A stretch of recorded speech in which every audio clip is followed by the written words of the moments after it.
रिश्वत मांगने वाला अफसर नहीं जानता था जिससे वो बात कर रहा है वो जिले की डीएम है। डीएम नंदिता चौहान आज ऑफिस नहीं जा रही थीं।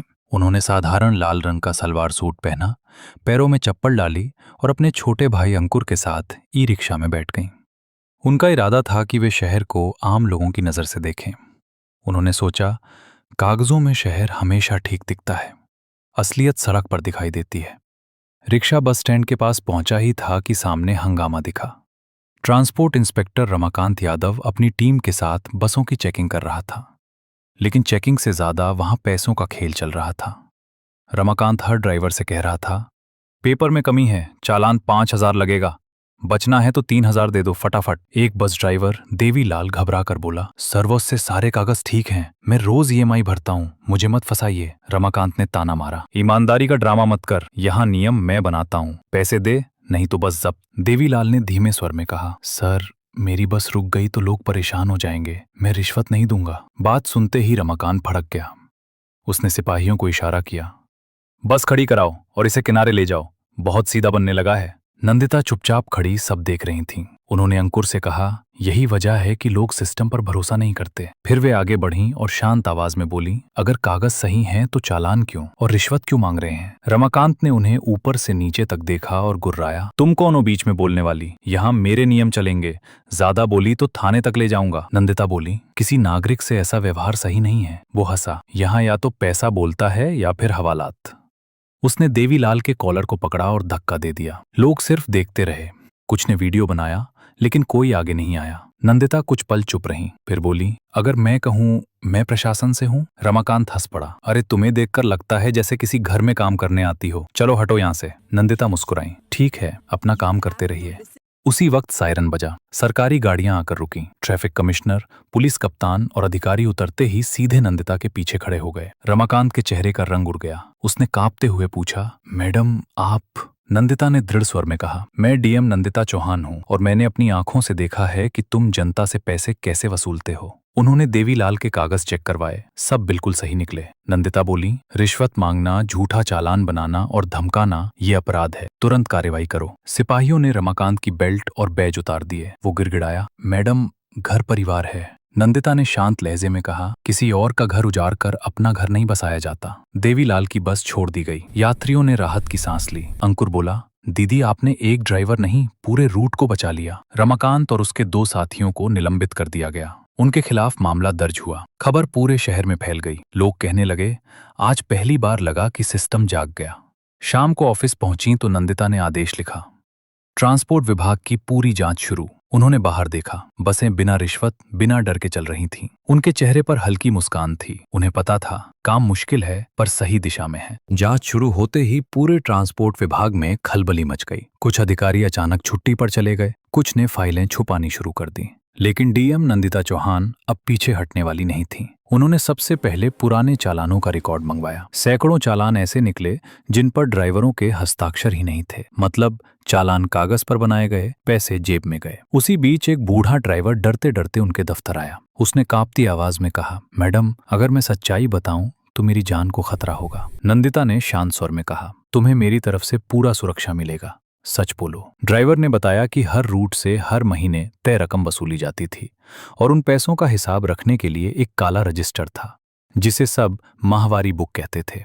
उसने धीरे से एक पते का नाम लिया, एक पुरानी गोदाम जैसी बिल्डिंग जहां हर रात पैसे जमा होते थे। नंदिता ने तुरंत चुपचाप टीम बनाई। रात में रेड करने का फैसला हुआ। अगले दिन शहर सो रहा था लेकिन प्रशासन जाग रहा था। करीब 2 बजे रात टीमें धीरे धीरे उस गोदाम के पास पहुंची। अंदर से आवाजें आ रही थीं। कोई गिनती कर रहा था, 25, 50, 100। जैसे ही दरवाजा तोड़ा गया, सबके चेहरे से रंग उड़ गया। टेबल पर नोटों के बंडल सजे थे और उसी टेबल पर रखी थी वही माहवारी बुक। गिरफ्तारी के दौरान एक आदमी भागने लगा, जिसे पकड़कर जब सामने लाया गया तो पुलिस चौंक गई। वो आदमी कोई साधारण कर्मचारी नहीं था, बल्कि विभाग का सीनियर अकाउंट ऑफिसर था। पूछताछ शुरू हुई। पहले तो वो सब कुछ नकारता रहा, लेकिन जब काली डायरी उसके सामने रखी गई तो उसकी आवाज टूट गई। उसने कहा, मैडम, ये नेटवर्क बहुत बड़ा है। यहाँ सिर्फ रमाकांत नहीं, कई लोग जुड़े हैं, कुछ ऐसे भी जिनके नाम आप सुनना नहीं चाहेंगी। नंदिता ने शांत लेकिन सख्त स्वर में कहा, नाम लिखो, चाहे कितने भी बड़े क्यों ना हो। उसने पेन उठाया और धीरे धीरे कुछ नाम लिखने शुरू किए। जैसे जैसे सूची बढ़ती गई, सबके चेहरे सख्त होते गए। आखिरी नाम लिखने के बाद उसने कागज मेज पर रख दिया। कागज पर नजर पड़ते ही नंदिता का चेहरा कुछ पल के लिए जम सा गया। उस सूची में एक ऐसा नाम था जिसे देखकर यकीन करना मुश्किल था। वही व्यक्ति जो अक्सर मंचों पर खड़े होकर ईमानदारी और व्यवस्था की बातें करता था।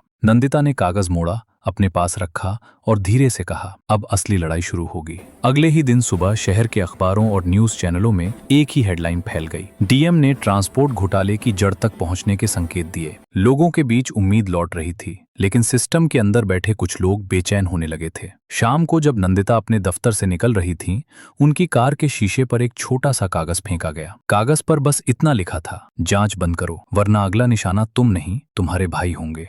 लेकिन नंदिता की आंखों में अब डर नहीं, सिर्फ संकल्प था। उन्होंने धीरे धीरे कहा, अब ये मामला सिर्फ कानून का नहीं, मेरी जिम्मेदारी का है और मैं इसे अंत तक ले जाऊंगी। रात गहरी हो रही थी, लेकिन शहर में कहीं न कहीं अगली चाल की तैयारी भी हो रही थी। अगले दिन सुबह डीएम नंदिता ऑफिस पहुंची तो माहौल बदला बदला था। कुछ अधिकारी अचानक ज्यादा विनम्र हो गए थे और कुछ के चेहरे पर घबराहट साफ दिख रही थी। फाइलें तेजी से उनकी मेज पर आने लगी। हर फाइल, हर पन्ना एक एक कहानी कह रहा था। कैसे सालों से जनता से पैसे वसूले जाते रहे और ऊपर तक भेजे जाते रहे। उसी दौरान एसपी आर्यन उनके कैबिन में आए। उन्होंने कहा, मैडम, जो धमकी वाला नोट मिला था वो मजाक नहीं था। आपकी और अंकुर की सुरक्षा बढ़ा दी गई है, लेकिन विरोध अब तेज होगा। नंदिता ने शांत स्वर में कहा, अगर सच से डरना पड़े तो उस कुर्सी पर बैठने का हक भी नहीं। जांच आगे बढ़ी।